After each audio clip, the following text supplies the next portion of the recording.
Hi students, this is Rajesh Kumar, your chemistry teacher from SVM CNED, Dhanbad. Students, आज हम लोग chemical kinetics के अगले भाग की तरफ बढ़ रहे हैं, जो कि है पार्ट 3। इस पार्ट में हम लोग first of all molecularity of reaction के बारे में पढ़ेंगे, फिर ऑर्डर ऑफ रिएक्शन क्या होता है इसके बारे में देखेंगे, साथ साथ मॉलिक्युलरिटी और ऑर्डर ऑफ रिएक्शन में क्या डिफरेंसेस है वो भी देखेंगे, और स्यूडो ऑर्डर रिएक्शन के बारे में भी पढ़ेंगे। Molecularity of reaction: the number of molecules of reactant which take part in a chemical reaction is called molecularity of the reaction. कोई भी केमिकल रिएक्शन स्टूडेंट्स अगर होता है तो उसमें रिएक्टेंट के जितने मॉलिक्यूल रिएक्शन के दौरान पार्टिसिपेट करते हैं, भाग लेते हैं, that is called molecularity of reaction. Molecularity of reaction में भी यूनिमॉलिक्यूलर, बायमॉलिक्यूलर और trimolecular depending upon the number of reactant molecules take part in the chemical reaction. किसी का मॉलिक्युलरिटी अगर 1 होता है तो वो यूनिमॉलिक्यूलर होता है, अगर मॉलिक्युलरिटी 2 है यानी 2 रिएक्टेंट भाग ले रहे हैं रिएक्शन में तो वो बायमॉलिक्यूलर होगा, अगर 3 रिएक्टेंट भाग ले रहे हैं तो वो ट्राइमॉलिक्यूलर रिएक्शन के नाम से जाना जाता है। जैसे यहाँ पर स्टूडेंट्स हम लोग पहला जो रिएक्शन है फॉस्फोरस पेंटाक्लोराइड डिकम्पोज कर रहा है फॉस्फोरस ट्राइक्लोराइड और क्लोरीन में, चूँकि एक ही रिएक्टेंट मॉलिक्यूल है PCl5, ये यूनिमॉलिक्यूलर रिएक्शन है।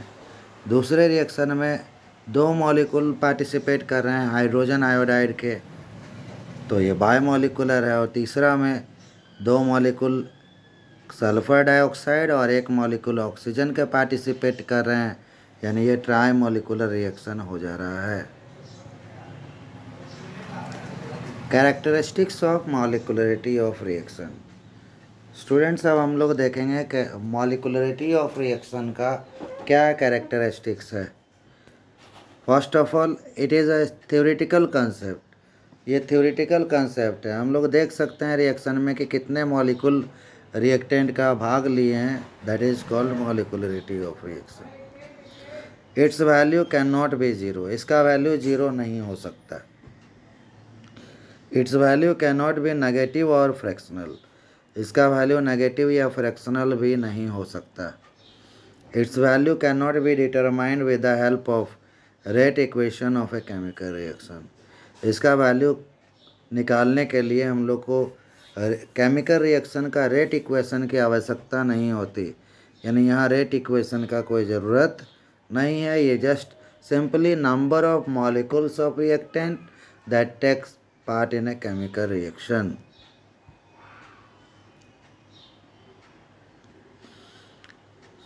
Order of reaction: the sum of powers of concentration terms of reactants in the rate equation of a chemical reaction is called order of reaction.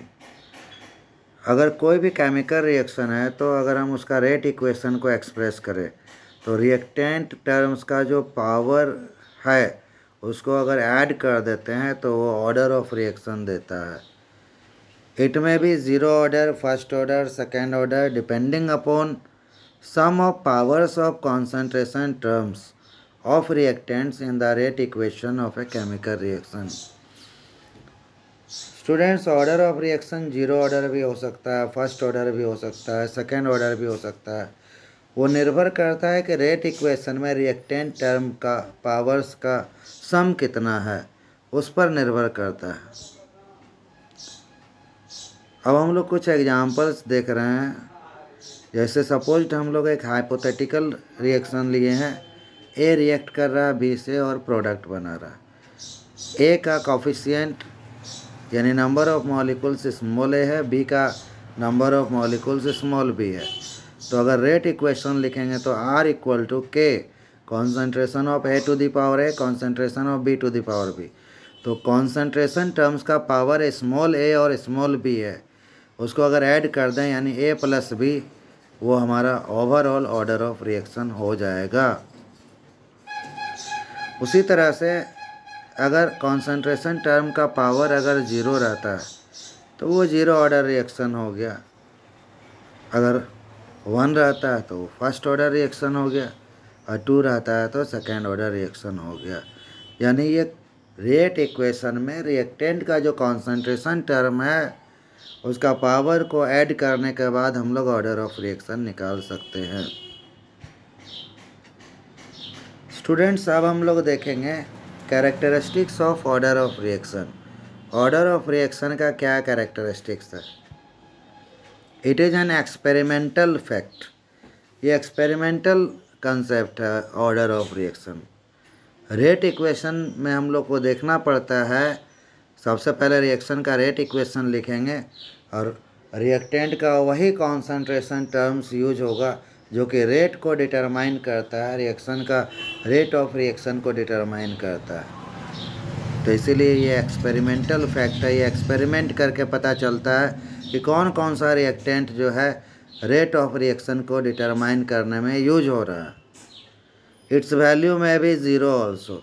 इसका value 0 भी हो सकता है क्योंकि बहुत सारा केमिकल रिएक्शन है जिसमें कि रेट ऑफ रिएक्शन जो है रिएक्टेंट का कॉन्सेंट्रेशन डिटरमाइन नहीं करता, लेकिन डिटरमाइन करता है कुछ other factors such as catalyst, temperature, intensity of light etcetera.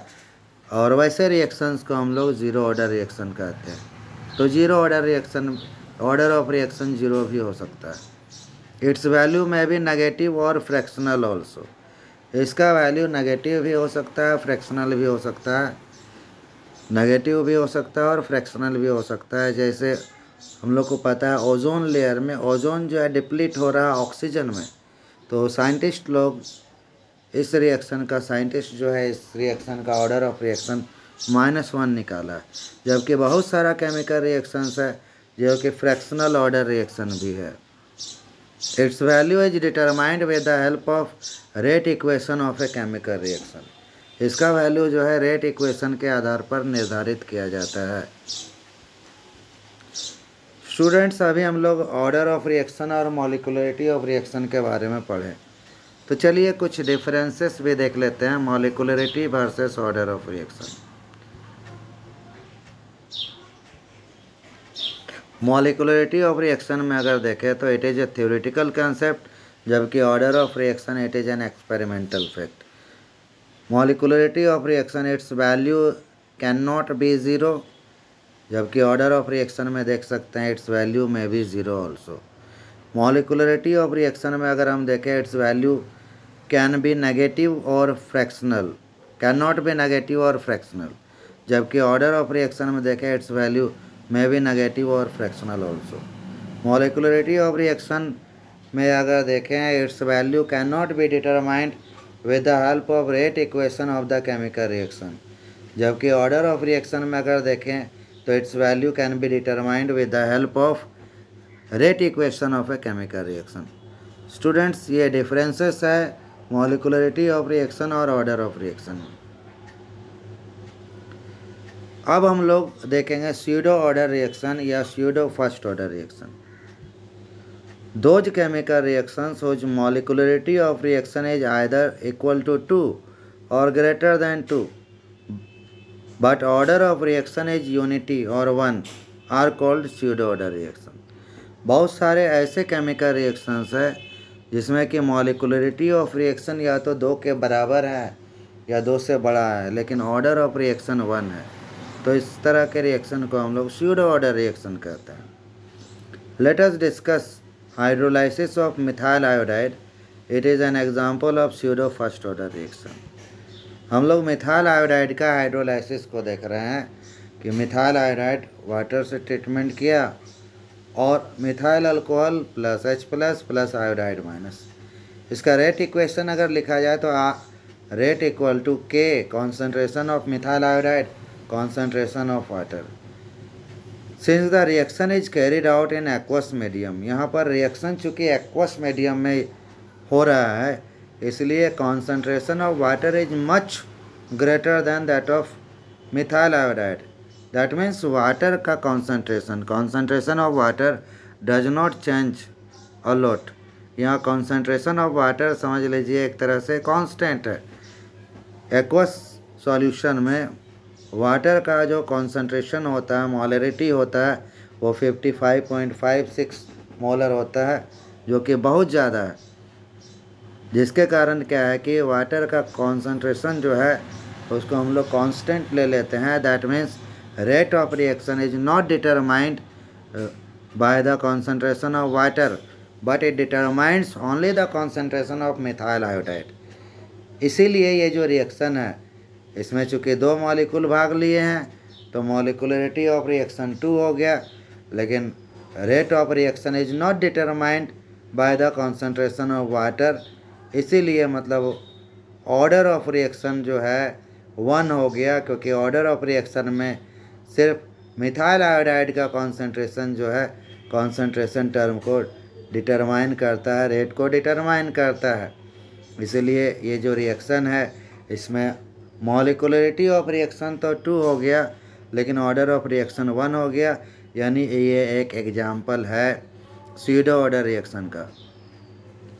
Students, हम लोग दूसरे स्तर पर समझ सकते हैं कि अधिकतर जो हाइड्रोलाइसिस रिएक्शन है उसमें वाटर जो है एक्सेस में लिया जाता है, उसका कॉन्सेंट्रेशन काफ़ी ज़्यादा होता है, जो कि रेट को डिटरमाइन नहीं करता है।